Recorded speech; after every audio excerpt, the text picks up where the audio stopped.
नमस्कार, स्वागत आहे आपलं स्वादिष्ट खमंग किचनमध्ये।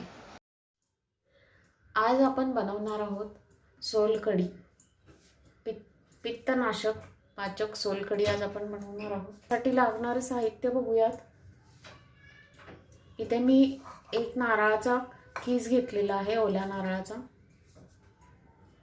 इथे 7-8 लसूण पाकळ्या आणि एक मिरची घेतलेली आहे आणि हे कोकम मी भिजवून ठेवलेले आहेत 2 तास गरम पाण्यात। 10-12 कोकम घेतलेले आहेत आणि आपल्याला मीठ लागणार आहे। बस आता आपण हे मिक्सरमध्ये याचं दूध काढून घेणार आहोत, ओल्या नारळाचं। हा खीस आता आपण ह्याच्यात घालणार आहोत।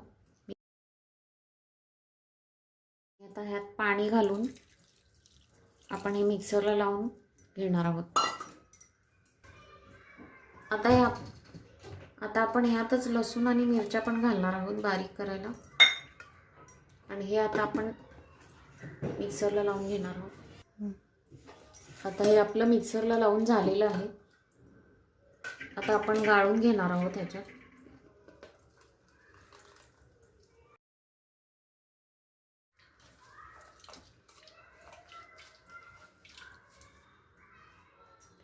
हा खीस परत एकदा मिक्सरमध्ये घालून अजून 1-2 वेळा असंच करून घ्यायचं आहे, पाणी काढून।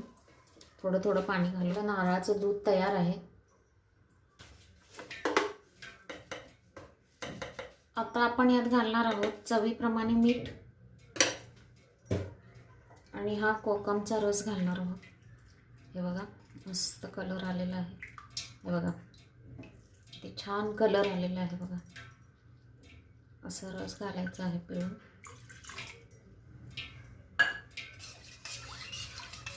हे बघा किती मस्त पिंक कलर आलेला आहे।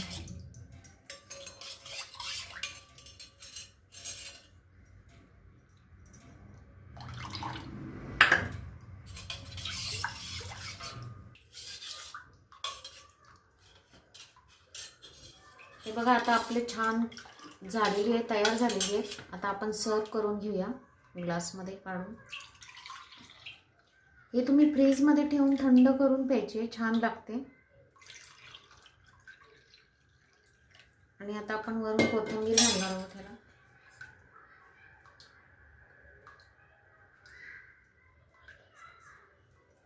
हे बघा आता ही आपली कोकम कढी सोलकढी तयार आहे। तुम्ही जरूर ट्राय करा आणि जर आवडली असेल तर नक्की लाईक करा, शेअर करा आणि सबस्क्राईब करा आणि बेल आयकॉन दाबायला विसरू नका। आणि अशाच माझ्या रेसिपीज तुम्हाला बघायच्या असतील तर जरूर सबस्क्राईब करा।